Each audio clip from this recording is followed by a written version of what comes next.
More than meets the eye, call me whatever you want, selfish, childish, naive.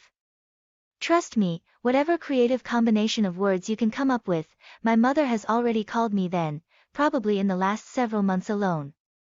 Out of my 3 brothers and 1 older sister, I was apparently the chosen heir of my father's power. As water elementals, specifically one of the major royal families of the water elementals, my family had been in charge of the health of the Pacific Ocean for millennia.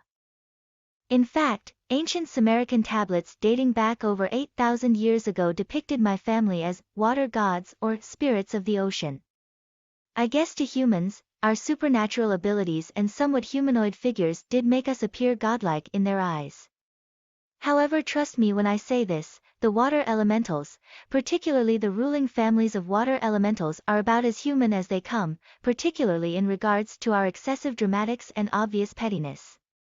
I know that my actions at the moment seem childish, even cowardly, but I am not running away. Ever since my powers peaked on my 21st birthday and the true nature of my abilities emerged, I have been basically locked within the royal palace. All my life has been for the last 6 months is intense physical and elemental training, tedious political and history lessons, and of course public relation tuition, which was painfully awkward for any student, let alone someone with my severely limited social abilities. In honor of my sister's approaching birthday, I was granted a short holiday which I grabbed and ran with. Whilst my family is spending the day preparing for her upcoming celebrations, here I am sitting on the closest abandoned island I could find, watching the early morning rays dance upon the surface of the waves I had just emerged from. I just need a break, room to breathe. As much as I love my family, and as honored as I am to be the heir to the Pacific Ocean throne, sometimes, well, a lot of the time, I wish that the water elemental family heirs would work like normal ruling family heirs did. My eldest sister would make the perfect heir with her calm and proper demeanor and uncanny ability to get others to listen to her.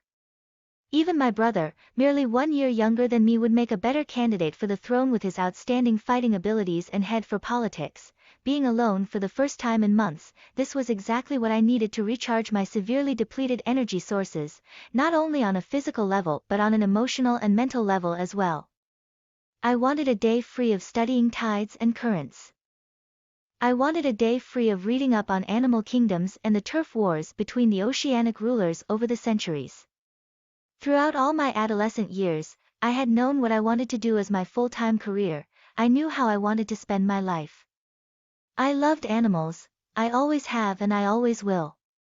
Since I could remember, I've spent my free time helping at the various animal rehabilitation clinics throughout my kingdom. If I wasn't doing this, I was swimming through the deep water canals surrounding my kingdom.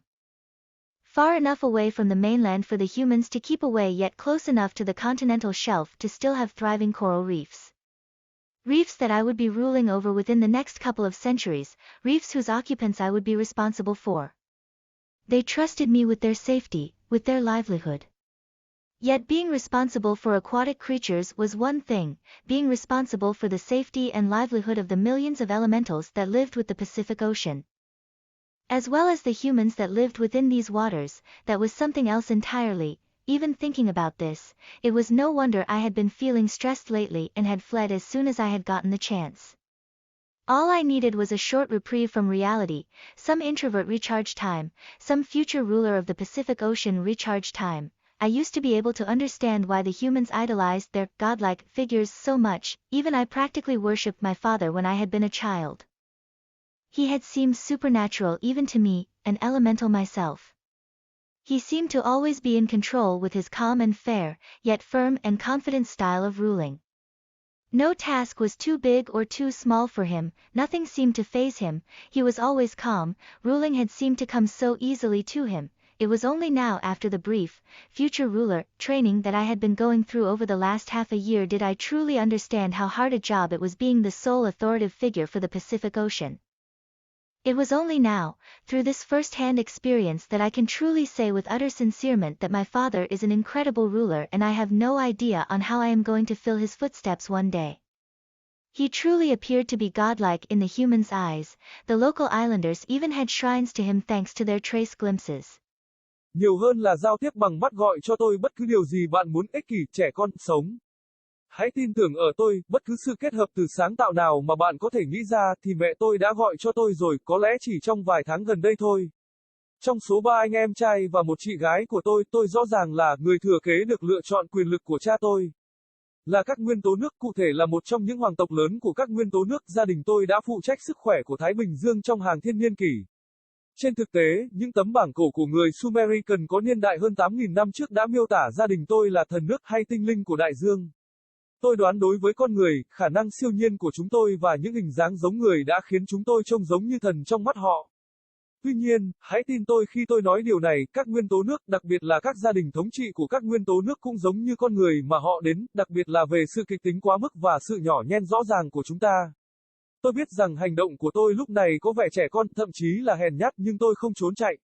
Kể từ khi sức mạnh của tôi đạt đến đỉnh điểm vào sinh nhật thứ 21 của tôi và bản chất thực sự của khả năng của tôi xuất hiện. Về cơ bản tôi đã bị nhốt trong cung điện hoàng gia. Tất cả cuộc sống của tôi trong 6 tháng qua là rèn luyện thể chất và tinh thần căng thẳng, những bài học chính trị và lịch sử tẻ nhạt, và tất nhiên là học phí quan hệ công chúng khiến bất kỳ sinh viên nào cũng khó xử, huống chi là một người với khả năng xã hội hạn chế của tôi. Để tôn vinh sinh nhật của em gái tôi đang đến gần, tôi đã được hưởng một kỳ nghỉ ngắn ngày mà tôi đã nắm bắt và chạy cùng.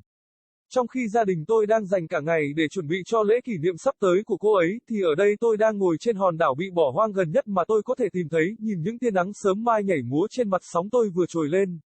Tôi chỉ cần nghỉ ngơi, phòng để thở. Tôi yêu gia đình mình đến mức nào? Và tôi rất vinh dự khi được trở thành người thừa kế ngai vàng Thái Bình Dương. Đôi khi, rất nhiều lúc tôi ước rằng những người thừa kế gia tộc thuộc dòng nước sẽ hoạt động như những người thừa kế gia tộc cầm quyền bình thường đã làm. Chị cả của tôi sẽ trở thành người thừa kế hoàn hảo với khả năng điềm tĩnh, đúng mực và khả năng kỳ lạ để khiến người khác lắng nghe mình. Ngay cả anh trai tôi, chỉ kém tôi 1 tuổi cũng sẽ trở thành ứng cử viên sáng giá hơn cho ngai vàng với khả năng chiến đấu xuất chúng và đầu quân cho chính trị. Ở một mình lần đầu tiên sau nhiều tháng, đây chính là điều tôi cần để nạp lại nguồn năng lượng đã cạn kiệt nghiêm trọng của mình, không chỉ ở mức độ thể chất mà còn ở mức độ cảm xúc và tinh thần. Tôi muốn có một ngày không nghiên cứu về thủy triều và dòng chảy. Tôi muốn có một ngày rảnh rỗi để đọc về các vương quốc động vật và các cuộc chiến trên sân cỏ giữa những kẻ thống trị đại dương qua nhiều thế kỷ. Trong suốt những năm niên thiếu của mình, tôi đã biết mình muốn làm gì với tư cách là sự nghiệp toàn thời gian của mình. Tôi biết mình muốn sống cuộc đời mình như thế nào. Tôi yêu động vật, tôi luôn có và tôi sẽ luôn như vậy. Vì tôi có thể nhớ rằng tôi đã dành thời gian rảnh rỗi của mình để giúp đỡ tại nhiều phòng khám phục hồi chức năng cho động vật trên khắp vương quốc của tôi. Nếu tôi không làm điều này, tôi đã bơi qua các kênh nước sâu bao quanh vương quốc của mình, đủ xa đất liền để con người có thể tránh xa nhưng đủ gần thềm lục địa để vẫn có những rạn san hô phát triển mạnh mẽ. Những rạn san hô mà tôi sẽ cai trị trong vòng vài thế kỷ tới, những rạn san hô mà tôi sẽ chịu trách nhiệm về những người cư ngụ. Họ tin tưởng tôi với sự an toàn của họ, với sinh kế của họ. Tuy nhiên, chịu trách nhiệm cho các sinh vật dưới nước là một chuyện, chịu trách nhiệm cho sự an toàn và sinh kế của hàng triệu nguyên tố sống ở Thái Bình Dương, cũng như con người sống trong vùng nước này. Đó là một việc hoàn toàn khác. Ngay cả khi nghĩ về điều này, không có gì ngạc nhiên khi gần đây tôi cảm thấy căng thẳng và đã bỏ trốn ngay khi có cơ hội. Tất cả những gì tôi cần là một khoảng thời gian ngắn ngủi từ thực tế, một số thời gian nạp năng lượng cho người hướng nội, một số người cai trị tương lai của thời gian nạp lại Thái Bình Dương. Tôi đã từng không thể hiểu tại sao con người lại thần tượng những hình tượng thần thánh của họ đến vậy. Thậm chí tôi đã thực sự tôn thờ cha mình khi còn nhỏ. Anh ta dường như siêu nhiên ngay cả đối với tôi, bản thân tôi là một nguyên tố. Ông dường như luôn nắm quyền kiểm soát với phong cách cai trị bình tĩnh và công bằng, nhưng chắc chắn và tự tin. Không có nhiệm vụ nào là quá lớn hay quá nhỏ đối với anh, dường như không có gì có thể làm mất lòng anh luôn bình tĩnh, việc cai trị dường như cũng đến với anh quá dễ dàng. Chỉ đến bây giờ, sau khóa đào tạo ngắn ngủi về người cai trị tương lai mà tôi đã trải qua hơn nửa năm qua, tôi mới thực sự hiểu công việc khó khăn như thế nào khi trở thành nhân vật có thẩm quyền duy nhất của Thái Bình Dương. Chỉ đến bây giờ, qua trải nghiệm đầu tiên này, tôi mới có thể thực sự nói hết sức chân thành rằng cha tôi là một người cai trị đáng kinh ngạc và tôi không biết làm thế nào để một ngày nào đó tôi có thể lấp đầy bước chân của ngài. Anh ta thực sự trông giống như Chúa trong mắt con người. Người dân trên đảo địa phương thậm chí còn có những ngôi đền thờ anh ta nhờ những cái nhìn thoáng qua về dấu vết của